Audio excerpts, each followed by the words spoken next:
नमस्कार, आप सभी का स्वागत करता हूं अपने YouTube चैनल सुरेंद्र सिंह बोरा में। बहुत सारे साथियों की क्वेरीज है कि क्या ब्रिज कोर्स बीएड वाला जो केस है जिसमें नैनीताल हाई कोर्ट में 19 दिसंबर को सुनवाई हुई, तो क्या वो केस फिर से रिव्यू के लिए आएगा या जो है कि रिकॉल करेंगे। मतलब रिव्यू नहीं, रिकॉल के लिए मैं आप लोगों को कह रहा हूँ कि क्या इसमें रिकॉल होगा। सबसे बड़ी चीज़ आप लोगों को बता देता हूं कि जैसा आप लोगों ने देखा कि 10 दिसंबर 2024 को माननीय सर्वोच्च न्यायालय ने एनआईओएस डीएलएड को वन टाइम स्कीम बताया और ये जो है कि वैलिड डिग्री बता दिया था, और ये जो है कि अदर इंस्टीट्यूशन में यहाँ पर एक छोटी सी बात हुई अदर इंस्टीट्यूशन को लेकर के। उनने कहा कि कहाँ पर गवर्नमेंट जॉब लेगा। सबसे पहले साथियों, अभी तक उस हियरिंग का ऑर्डर नहीं आया है, नैनीताल हाईकोर्ट का ऑर्डर नहीं आया। सबसे पहले उस ऑर्डर को हम ध्यान से देखेंगे कि माननीय जस्टिस चीफ जस्टिस इस वक्त एक्टिंग चीफ जस्टिस हैं उत्तराखंड नैनीताल हाई कोर्ट में, मनोज तिवारी जी। तो मनोज तिवारी जी के उस ऑर्डर में उस सुनवाई को लेकर के क्या ऑर्डर आता है, तो उसको हमको ध्यान से देखना पड़ेगा कि उसमें ये लिखा जाता है कि अगर ये प्राइवेट इंस्टीट्यूशन के लिए वैलिड है या इसको पूरी तरीके से डिस्क्वालीफाई कर रहे हैं। सबसे बड़ी चीज़ ये है कि नैनीताल हाई कोर्ट का जो डिसीजन है कि जो है कि ब्रिज कोर्स को पीआरटी के लिए फुल्ली यानी कि पूरी तरीके से फुली डिस्क्वालीफाई करते हैं कि ये जो है कि 1 to 5th के लिए क्वालिफिकेशन नहीं है, ये कहते हैं। या ये कहते हैं कि ये प्राइवेट इंस्टीट्यूशन के लिए क्वालिफिकेशन है, गवर्नमेंट इंस्टीट्यूशन के लिए नहीं है। यहाँ पर सवाल आता है अदर इंस्टीट्यूशन का।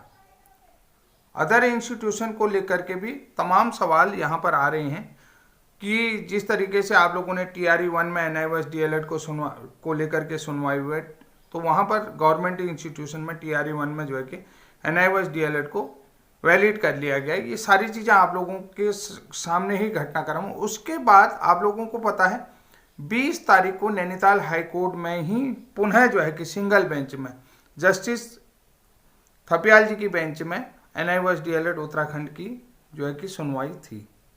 यहाँ पर ये भी आप लोगों को मालूम है। अब यहाँ पर सवाल ये उठता है कि क्या रिकॉल किया जाएगा। सबसे पहली चीज़ ये है कि आप लोगों ने जो पूरा हियरिंग देखी होगी वो पूरी तरीके से स्क्रिप्टेड लग रहा था कि जज का मूड आप लोगों को मैंने वीडियो में लाइव वीडियो के माध्यम से दिखाया। जज ने स्टार्टिंग से कह दिया मैं आपके केस को खारिज कर रहा हूँ, उड़ा रहा हूँ। तो यहाँ पर सवाल ये उठता है कि क्या जो है कि न्यायपालिका भी अब पॉलिटिकल प्रेशर पे काम करती है। सबसे बड़ा सवाल कि जो न्यायपालिका है हमारे देश की, उस न्यायपालिका में भी हमारे एडवोकेट को नहीं सुना गया, हमारे एडवोकेट के आर्गुमेंट को नहीं सुना गया। ये आप लोगों ने पूरी चीज़ें देखी। तो अब यहाँ पर मैं एक चीज़ ये कहना चाहता हूँ कि क्या जिसने भी ये वीडियो देखा होगा, चाहे वो जुडिशरी से जुड़े हों या अन्य मैटर से जुड़े होंगे, हर चीज़ कहेगा कि यहाँ पर इन लोगों के साथ बहुत बड़ा अन्याय हुआ है, क्योंकि इनकी बातें माननीय कोर्ट ने सुन ही नहीं। माननीय कोर्ट अगर इस बात को सुनता। अब दूसरी बात है कि भाई जब सुनवाई है, केस डिस्पोज कर दिया है, तो वहाँ पर देखिए उस ऑर्डर में क्या लिखा आता है, ये भी सवाल है। तो उसके बाद रिकॉल की क्या संभावनाएं बनती हैं कि ये जज के जब ऑर्डर लिखते समय है कि रिकॉल के लिए करते हैं या नहीं करते हैं, ये उनके मन की बात है। उसमें हम जुडिशरी में सवाल नहीं उठा सकते हैं, लेकिन हमको इतना लगता है कि जुडिशरी से भी न्याय की उम्मीद बहुत कम की जा सकती है। ये सवाल उठता है कि पूरी तरीके से आप लोगों को देखें ना, स्क्रिप्टेड लग रहा है कि भाई इस केस को खारिज करना है। ये चीज़ें वीडियो के माध्यम से, लाइव वीडियो के माध्यम से मैंने अपने चैनल के माध्यम से आप लोगों को दिया है। तो अब यहाँ पर भाई न्याय, हमारी जुडिशरी जो है कि हम उस जुडिशरी के अगेंस्ट तो जा नहीं सकते। जो जज के मूड की बात है वो चीज़ है। उन्होंने ये भी कह दिया कि गवर्नमेंट में कहाँ लिखा है। दूसरी बात है 20 तारीख को जो है कि उसी न्यायपालिका ने जो है कि सिंगल बेंच से कि एनआईओएस डीएलएड को वैलिड कर दिया। उन्होंने कहा ये वैलिड डिग्री है और ये गवर्नमेंट की तरफ से करा रखा है। ये जो है कि एनसीटी की अपनी क्वालिफिकेशन है और ये चीज़ भी दिखे। दूसरी बात ये चीज़ है देवेश शर्मा वाला केस और एनसीटी का गजट नोटिफिकेशन 28 जून 2018। 28 जून 2018 से हमारे केस का क्या रिलेशन है? जो भी पढ़ा लिखा, जो बहुत कम पढ़ा लिखा आदमी, वो भी बता देगा भाई पहले की तारीख क्या होती, बाद की तारीख क्या होती। पहले अगर कोई घटना हो गई तो उसको बाद की घटना से कोरिलेट कर सकते हैं, लेकिन जो है कि बाद की घटना को पहले की घटना से कोरिलेट नहीं कर सकते हैं। ये आप लोग भी जानते हैं, ये हम भी जानते हैं। लेकिन अब सवाल मेरा ये है कि ये सारी चीज़ें तो आप लोगों को पता है, लेकिन मैं देश के उन सभी राज्यों के ब्रिज कोर्स प्रशिक्षित अभ्यर्थियों से कहना चाहता हूँ कि हमारी जो है कि राष्ट्रीय स्तर पर टीम तैयार हो चुकी है। राजस्थान, हिमाचल प्रदेश, पश्चिम बंगाल, उत्तराखंड और पंजाब, ये सभी राज्यों की टीमें एक्टिव हो चुकी हैं। और जहाँ जहाँ जैसे जैसे वो लोग अपना केस को ट्रांसफ़र करते हैं, सारी एक जगह वहीं पर आपको पता है कि दिल्ली में ये फिर इकट्ठा होंगी, सारी चीज़ें होंगी। जिनके केस फाइनल नहीं हुए तो ट्रांसफ़र पिटीशन के माध्यम से होंगे। तो इसलिए जो है कि आप लोग हमारी टीम से, हमारे राणा जी से संपर्क कर सकते हैं।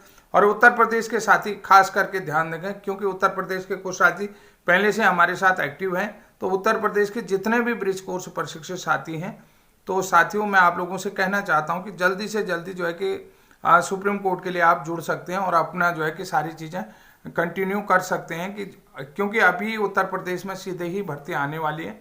इसको लेकर के मैं आप लोगों को ये वीडियो के माध्यम से अवगत कराने के लिए ये वीडियो बता रहा हूँ। और साथियों निश्चित रूप से ब्रिज कोर्स मेरिट पे है, लॉ पर है, मेरिट और लॉ दोनों ही चीज़ों पर है। तो यहाँ पर आप लोगों को ध्यान रखना पड़ेगा कि आप लोग जितनी जल्दी हो सके कि आने वाली जो आपके यहाँ भर्ती है, तो उस प्राथमिक भर्ती को लेकर के आप लोग एलिजिबल हो जाएं। तो जल्दी से जल्दी आप लोगों को ये सारी चीज़ें करने वाले। बहुत सारे ब्रिज कोर्स प्रशिक्षितों के साथ हमारे नंबर शेयर हुए हैं।